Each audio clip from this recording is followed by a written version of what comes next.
Actualidad. Actualidad. CUT. Actualidad. Actualidad. CUT.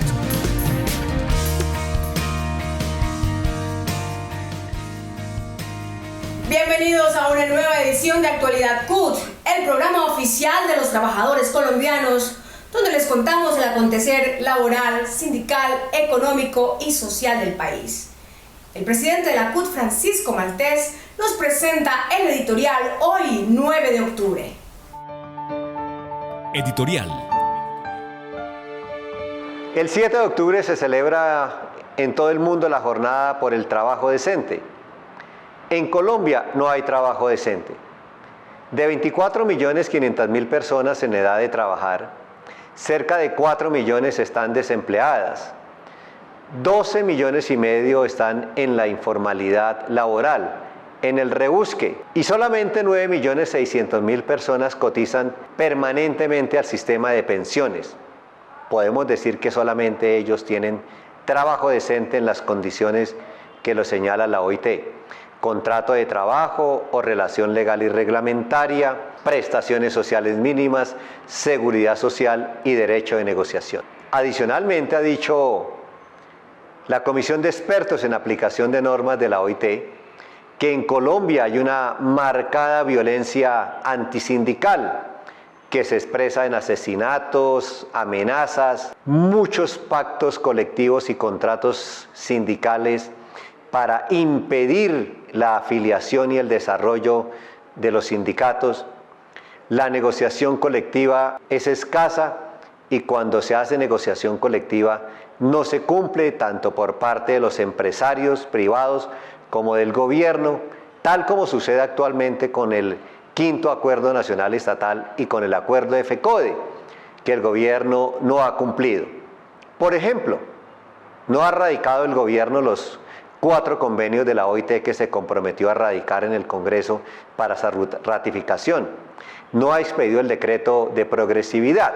Pero también este año la OIT incluyó a Colombia en los países que más violan los derechos humanos y los derechos sindicales.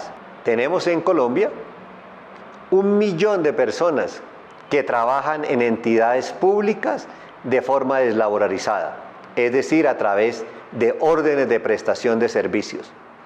Mal ejemplo da el gobierno a través de esta contratación de 1 millón de personas, violando la estabilidad laboral y las prestaciones sociales mínimas. De esta manera el gobierno también incumple los objetivos de desarrollo sostenible, en particular el artículo 8. Por el trabajo decente, por la ampliación de las plantas de personal con quienes cumplen funciones permanentes en la administración pública y en las empresas privadas, por la libertad sindical, derecho de asociación, de negociación y de huelga, por la vida, paz, democracia, contra el paquetazo neoliberal y contra la corrupción. El 20 de octubre, todos y todas a las calles de forma pacífica. En Actualidad CUT analizaremos el proyecto de ley radicado por el Comité Nacional de Paro, por medio del cual se dictan medidas para prevenir, atender y erradicar la violencia contra las mujeres. El objetivo de este proyecto de ley es prevenir y erradicar los casos de violencia contra la mujer y el feminicidio, acondicionando alternativas o soluciones con la atención primordial de todas las entidades del Estado. La entidad encargada de este proceso será el Ministerio del Interior, que debe disponer de todas las herramientas tecnológicas y humanas para lograr una atención eficaz. A través de este proyecto se crea el Comité Nacional de Coordinación de los Programas de Atención, Promoción, Prevención y Sanción a las Violencias basadas en el género de manera centralizada e integral. Este comité debe contener el manual de funcionamiento, que debe tener la función de diseñar la línea nacional de prevención y la línea de promoción de campañas de sensibilización que contribuyan a la prevención de la violencia contra la mujer. De la mano de la bancada alternativa en el Congreso, el Comité de Paro impulsa el proyecto de ley para la eliminación de las violencias contra las mujeres. El objetivo de este proyecto de ley es que nuestro país cuente con un enfoque verdadero de género, el cual supla las necesidades, prevenga y proteja a las mujeres de manera primordial. La iniciativa del Comité Nacional del Paro, del proyecto que tiene que ver con prevenir, atender y erradicar todas las formas de violencia en este país que se exacerbaron en la época de la pandemia. Es un complemento interesante a leyes que ya hemos tramitado en el Congreso de la República, como son la 1257, por una vida libre de violencias contra las mujeres, la 1475, que busca tipificar la violencia sexual, en especial en territorios de guerra, y la 1761, que también tipificó el feminicidio y buscaba formas de prevenir. Es una iniciativa interesante que fue radicada con varios congresistas y que esperamos sea tramitada para que se constituya en una pieza más legislativa frente a esta situación indignante y dolorosa de lo que significa la violencia contra las mujeres, las jóvenes y las niñas en este país. Las mujeres en Colombia no cuentan con formulaciones de leyes directas, programas, acciones, servicios encaminados a prevenir y atender esta problemática que se viene aumentando debido a la pandemia COVID-19. Por esta razón se hace tan necesaria la aprobación de este proyecto de ley. Si queremos tener una visión de país diferente donde dejemos atrás la violencia, realmente requerimos empezar por trabajar en los sistemas de protección integral. Y esto no es solamente lo que se tiene que dar cuando la violencia ha ocurrido ya, sino que empecemos a gestionar realmente una transformación social que hable de la igualdad, de la equidad, del desarrollo de los derechos humanos. Así es que colocar recursos especialmente en prevención, hacer un ejercicio cuidadoso y de monitoreo de esos recursos que se colocan, generar acciones que realmente fortalezcan un ejercicio de igualdad, de paridad, de equidad entre géneros, es un tema realmente importante. Esa es la visión de Erika Velosa, psicóloga, especialista en temas de género y en temas de familia, quien dirige la Fundación Genfami, una entidad que trabaja en prevenir y atender violencias basadas en género con énfasis en los temas de infancia y en mujeres. Para ella es necesaria la aprobación del proyecto de ley presentado por el Comité Nacional de Paro al Congreso de la República, que busca poner freno a las violencias basadas en género. A los señores y a las señoras congresistas que tomen esta problemática como una problemática muy importante y relevante que debe ser prioridad. Existen muchos tipos de violencias basadas en género o por razón de sexo y género. Afectan principalmente a las mujeres, a las niñas y a las adolescentes, y van desde violencias simbólicas que muchas veces son invisibles para las personas, violencias psicológicas, violencias físicas, sexuales y patrimoniales. Por eso es tan importante la atención oportuna y efectiva a las víctimas de este tipo de violencias que han visto agudizada su situación durante la pandemia. Las violencias basadas en género han sido parte histórica de las problemáticas sociales que hay en nuestro país, y a nivel mundial las violencias basadas en género se incrementaron durante la pandemia, y eso no fue diferente en Colombia. En Colombia tuvimos un incremento de pedidos de ayuda a las diferentes instancias a nivel especialmente municipal y distrital. Sí hemos visto un incremento grave, especialmente en lo que tiene que ver con violencias contra las mujeres, las adolescentes y las niñas. El país tiene unos procesos importantes en lo que tiene que ver con normatividad, desarrollos técnicos, guías y protocolos, pero existe una gran dificultad para implementarlo en lo territorial, para gestionar y dedicar recursos económicos que hagan cumplir lo que aparece ya en las formas y para trabajar de una manera más fuerte y decidida en los temas de prevención. El país ha venido trabajando desde hace muchos años en fortalecer la respuesta que hay a las víctimas de violencias basadas en género.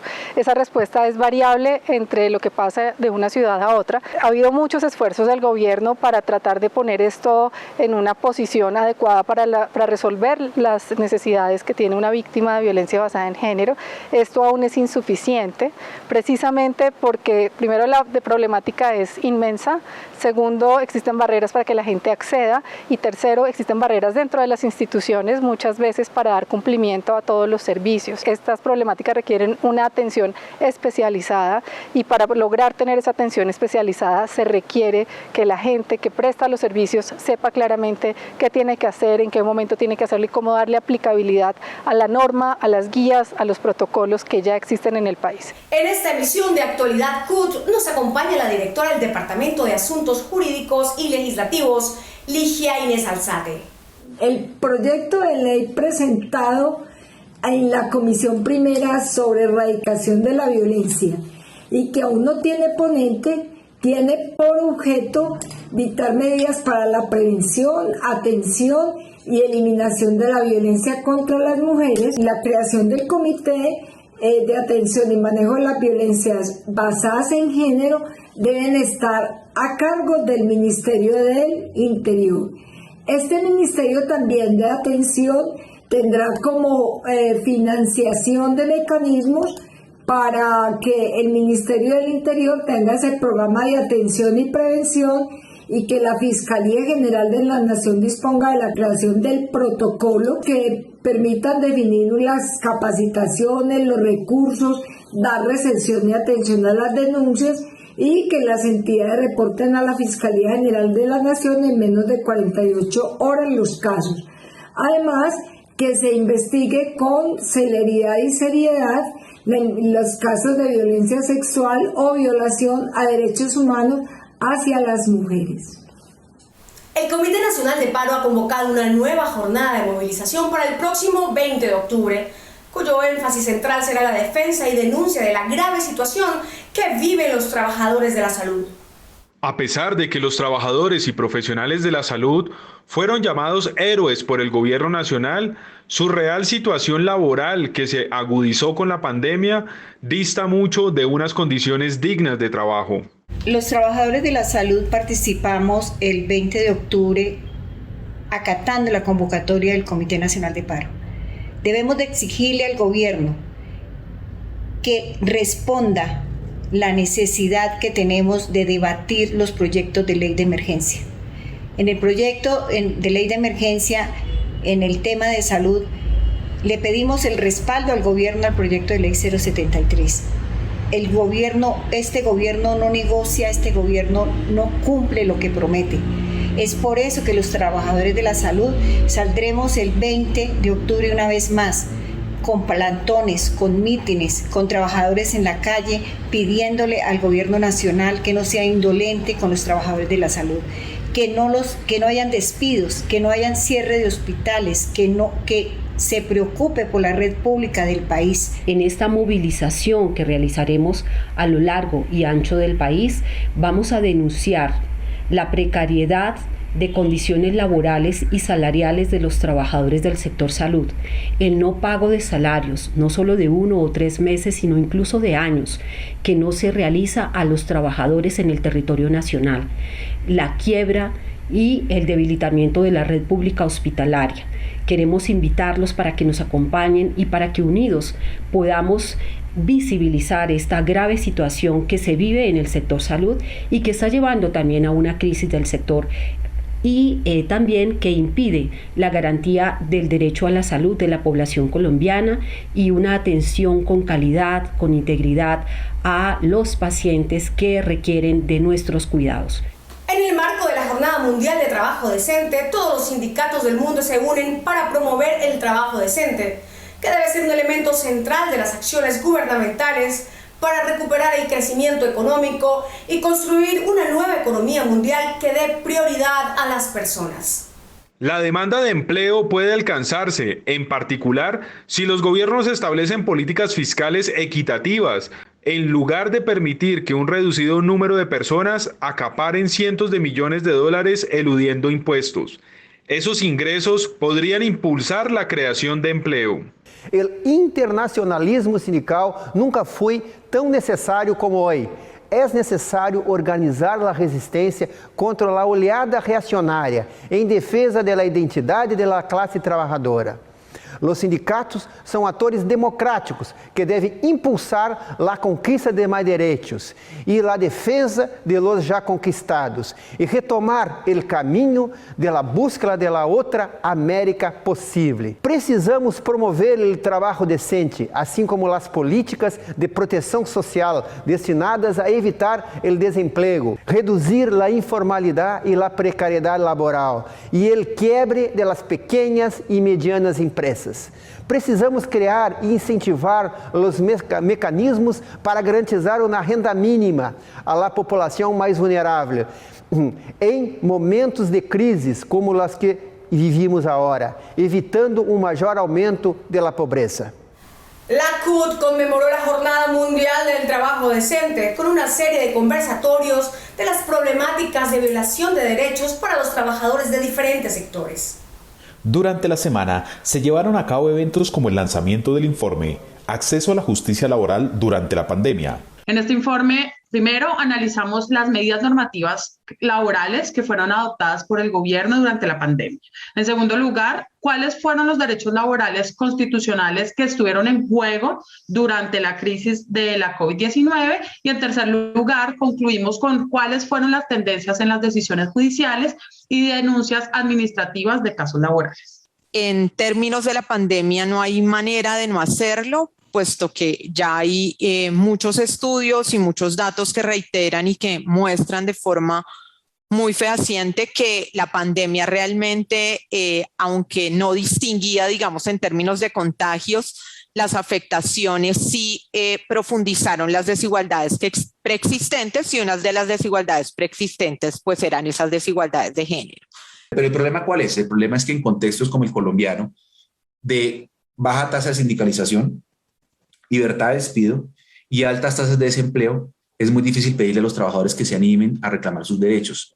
2021, Año Internacional para la Erradicación del Trabajo Infantil. Desde autoridades internacionales como la CSA, pasando por alcaldías alternativas como la de Meta y como la del distrito, que nos dieron a conocer que ya hay burgomaestres que están pensando en cómo trazar políticas para erradicar este flagelo, que depende lógicamente del modelo económico y de la situación de pobreza en que viven las familias. Sin embargo, los esfuerzos que hasta el momento llevamos, y bueno, es lamentable, pero hay que decirlo, han sido insuficientes.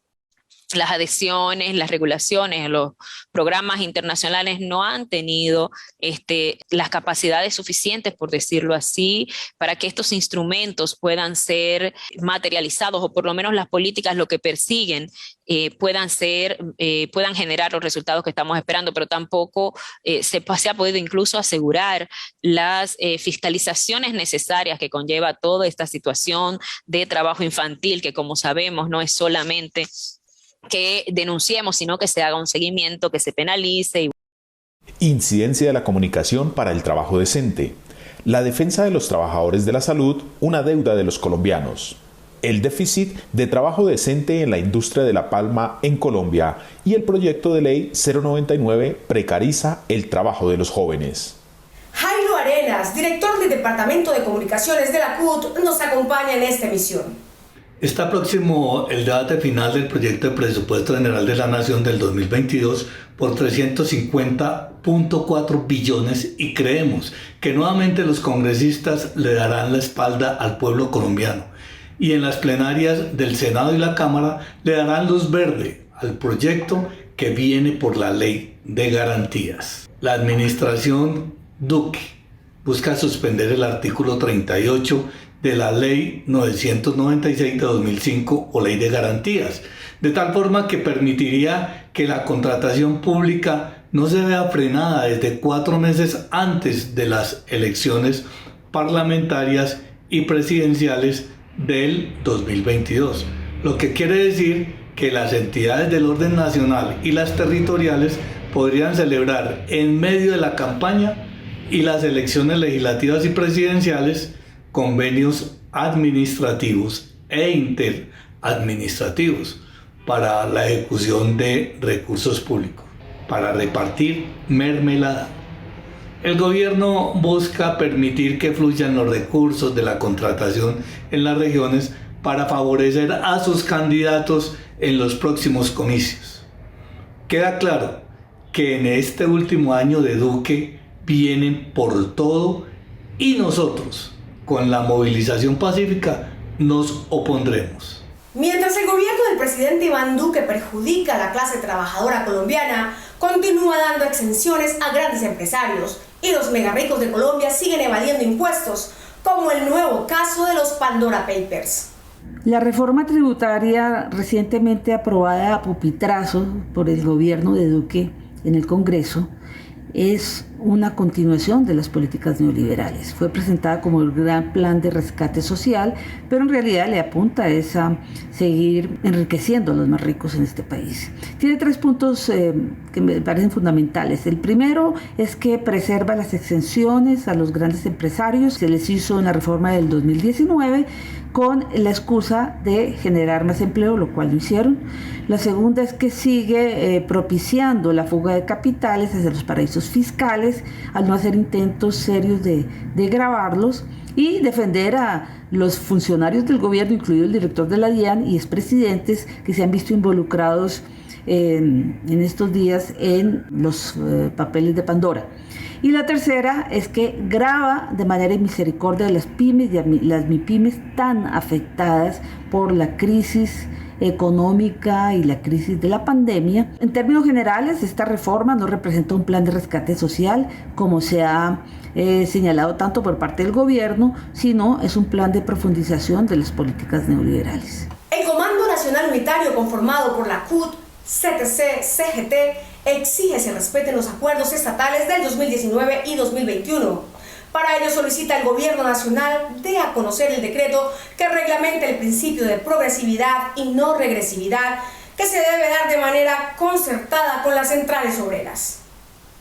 Rechazamos la pretensión que se está dando en sectores del gobierno principalmente, pero también en algunos sectores empresariales, de aplicar la regresividad, que significa es que vencido el plazo de la vigencia o vencida la vigencia de la convención colectiva, se vuelve nuevamente a cero.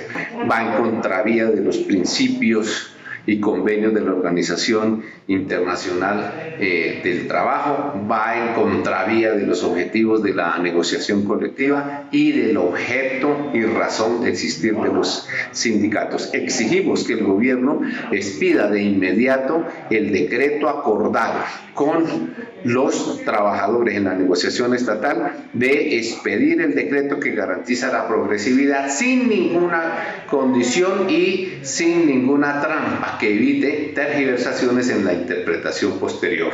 La negociación colectiva no es solo un mecanismo que nos permite evolucionar en materia de derechos, sino bajo el principio de progresividad y no regresividad salvaguardan los intereses sociales y económicos. Es funcional en la medida que dignifica no solo el trabajo sino la vida, buscando siempre la mejoría de las condiciones de los y las trabajadoras. En la práctica es recurrente ver cómo la negociación colectiva se ha convertido en un ejercicio de transcribir la ley debido a los incumplimientos de los mínimos legales que han sido logros de la clase trabajadora durante años y la falta de voluntad genuina para enfrentar los desafíos de hoy en día en sociedades tan desiguales. Dentro de los acuerdos establecidos se quedó en desarrollar un decreto que de una vez por siempre deje claro qué es la progresividad y la continuidad en los acuerdos realizados para siempre. Este decreto lo que pretende es dejar en ciencia clara y sin ninguna duda que lo que se ha acordado es para siempre y que lo que se cumpla solo podrá ser cambiado para buscar el mejoramiento de los trabajadores, en este caso servidores públicos de Colombia. La CUT llama a la administración de la Fundación Universidad Autónoma de Colombia, FUAC, a detener los despidos y reintegrar a los trabajadores despedidos unilateralmente, respetando la Convención Colectiva de Trabajo. Desde la central llamamos al Gobierno Nacional a garantizar las ayudas económicas necesarias que permitan continuar el funcionamiento de la Fundación Universidad Autónoma de Colombia. La actual administración de la universidad, designada por el Gobierno Nacional, ha profundizado la crisis económica por sus erráticas decisiones y pretende solucionarla acabando la Convención Colectiva de Trabajo vigente.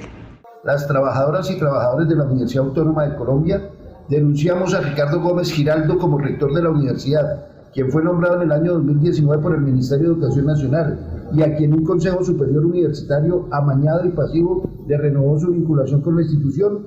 El no pago oportuno de sus salarios, el incumplimiento en el pago de la seguridad social de los trabajadores, incluso algunos desde el año 2018, poniendo en riesgo la integridad de toda la familia autónoma en este momento de la pandemia del COVID-19. Se ha encargado sistemáticamente de despedir a los empleados violando la Convención Colectiva de Trabajo. Despidos dirigidos especialmente a quienes de una u otra manera denunciamos la incompetencia en el desarrollo de las funciones de la administración actual. Ha retenido los valores que los trabajadores han aportado a las organizaciones sindicales y no los ha depositado. Llegando al punto que el empleador debe inferir en las decisiones que son solo de competencia de los trabajadores. Hoy demandamos que se tomen las medidas pertinentes para acabar con esa masacre laboral que se está generando. De esta manera hemos llegado al final de Actualidad CUT. Los esperamos en la próxima emisión con toda la información del acontecer laboral, sindical, económico y social del país. No olviden seguirnos en nuestras redes sociales como CUT Colombia.